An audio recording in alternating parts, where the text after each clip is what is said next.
It's not too hard to tell it's winter here finally in Chicago, but we got a really cool car to check out. This is the 2018 Golf S TSI, and it's a manual transmission. There's a few changes for the 2018 model, differences in the bumper, different running lights and tail lights, a chrome grille, but ultimately this is the same car it's been for about the last 5 years.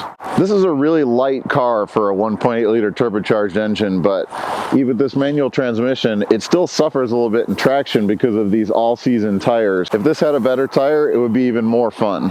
Okay, it's single-digit temps out here. My ears are starting to get cold. Let's hop in, get warm, and check it out. All right, we're out of the cold finally and behind the wheel of this Golf. It's nice and toasty warm in here. No seat heaters in this base model, but we got heat blasting at us from the dash. Paired with this manual transmission is a 1.8 liter turbocharged direct injected engine, which really has a ton of torque. This thing really pulls well, especially for a compact economy car like this. It's actually really fun to drive. Well, we definitely appreciate the manual transmission in this. It makes it fun to drive. It could be just because it's new, but it's a little bit stiff. The throws are a little bit long, and the throw, especially in third and fourth, is a little bit stiff. You have to give extra effort to get it in.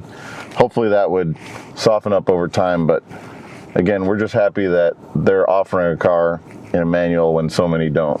Manual transmission's obviously a great fun to drive, and it's pretty flat here in Chicago, so you don't have to worry about hill starts too much. But even in this base model, you get a hill start assist feature. It holds the brakes for about 1.5 seconds right when you're starting out on a hill, so the car doesn't roll backwards. It's a really nice feature to have, especially on a base model like this. Even though this has a ton of power and torque, it's really lacking in the traction department with these all-season tires.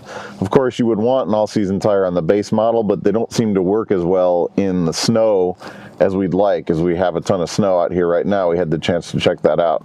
Of course, if you do want ultimate performance, there's other Golf models you can get. You could get a GTI, and of course the ultimate Golf is the Golf R, which hopefully we'll get the chance to check out soon as well. This being the base S model Golf, it starts at under $20,000.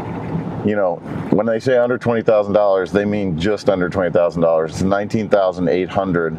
It's still a decent chunk of change for a car, and while this is a very fun car, it's definitely missing a lot of features. We already noticed it's missing seat heaters, but we don't have any real active safety features on here. There's no blind spot monitors. There's no collision alert in the front, anything like that.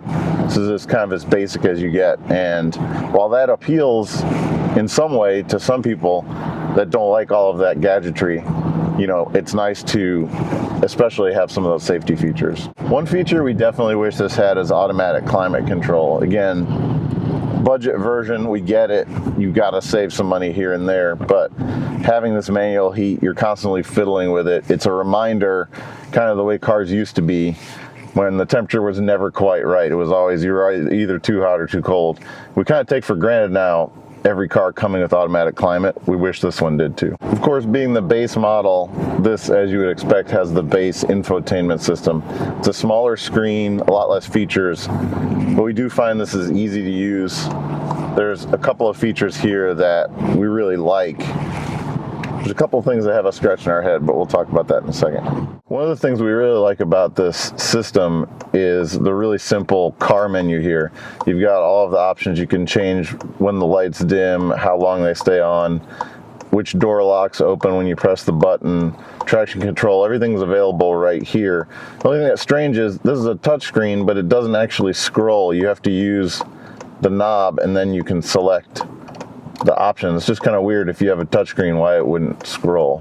Even though it's a pretty basic infotainment system, you actually have Android Auto and Apple CarPlay connectivity, so it may not have that many features native to the system, but you'll be able to use most of the features of your phone through the display. It's a really cool system. As far as the interior goes, this is the base model, so you have to expect maybe this isn't the most luxurious. There's a lot of really nice materials in here, though. You've got soft touch here, some pretty handsome looking plastics on the dash.